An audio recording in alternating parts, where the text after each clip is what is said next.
So, a massive shift is happening right now in Africa's television world. MultiChoice, the company that owns DSTV, has just been bought in a multi-billion-dollar deal. And look, this isn't just some boring business headline. This is a change that's going to affect what you watch, how you watch it, and yeah, maybe even how much you pay for it. So let's get into what this takeover really means for you. All right, let's be honest for a second. That DSTV decoder sitting under your TV, when was the last time you really used it? If you're anything like a lot of folks, the answer is probably, not as much as I used to. And that simple fact right there points to a huge problem that's been bubbling up for Africa's biggest pay TV provider for years. Just how big is this problem? Get this. In the last 2 financial years, MultiChoice lost 2.8 million subscribers. Let me say that again, 2.8 million.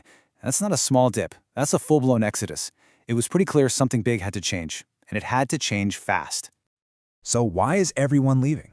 Well, the reasons probably sound pretty familiar to you. For one, the subscription prices just keep creeping up, right? At the exact same time, you've got this explosion of choice. We're talking over 560 streaming services like Netflix and Disney Plus, all fighting for your attention. And honestly, the way we watch TV has just completely changed. We want what we want when we want it. With MultiChoice clearly in a tough spot, a new player has stepped onto the scene. And it's a big one. Meet Canal Plus, the French media powerhouse that has just completed a full takeover. This is easily one of the biggest shakeups in the history of African media. Okay, so let's quickly break down who we're talking about here. In one corner, you've got the MultiChoice Group, Africa's reigning champ. You know their brands, DSTV, GoTV, Showmax, and of course, the sports giant SuperSport. And in the other corner, you have Canal Plus, a global heavyweight with a massive footprint all across Europe and Asia. And the price tag for this massive deal? A cool $3 billion. Yeah, this wasn't just some casual purchase. This was actually the largest transaction Canal Plus has ever made, which tells you just how serious they are about the African market. So what you get when you put these two together is a new global titan. The combined company now serves over 40 million subscribers in almost 70 countries. This isn't just an African story anymore. This is the birth of a global media force, one that's built to compete with the biggest names in the business. All right, so enough about the business deal. What does this mean for your wallet and what you're watching this weekend? Let's dive into the immediate real-world changes that Canal Plus is rolling out to try and win people back and deal with that whole high-cost problem. And believe me, Canal Plus isn't waiting around. They're tackling the cost issue right away, slashing decoder prices by up to 40%. They're also giving everyone a taste of the good stuff with a free open time weekend. And if you're already a premium subscriber, they're adding more value by letting you stream on 4 devices at once. These are some pretty aggressive first moves. So let's just sum that up. What's in it for you? Well, it's cheaper to get started with a new decoder. You get a weekend to binge all the best channels for free. If you're a premium user, you get more streams. And hey, for the football fans out there, there's a new treat. French Ligue 1 with teams like PSG is now on SuperSport. They're really trying to make you feel like you're getting more for your money. Now, beyond the price cuts and the immediate perks, the long-term plan is all about a massive two-way exchange of content. And this is where things get really, really exciting. Not just for us as viewers, but for African creators too.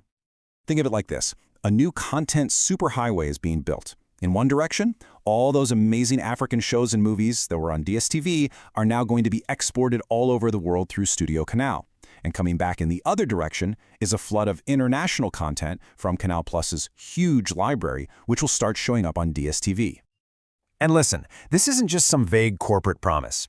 David Mignot, the CEO of Canal Plus Africa, actually put a number on it. The new combined company is aiming to produce a staggering 10,000 hours of African content every single year. That's a huge investment in local storytelling, made for Africa, but now it's going to be shared with the entire world. So they have all this content, old and new. What's the grand plan?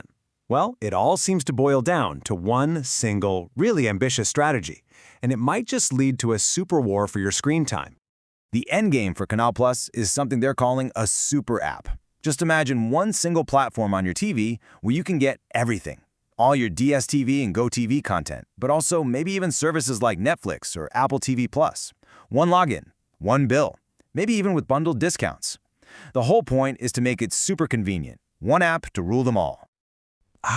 But this is where we hit the big, complicated question mark hanging over this entire deal. MultiChoice has spent a ton of money building its own very popular streaming service, Showmax. So, where does it fit into this new super app future?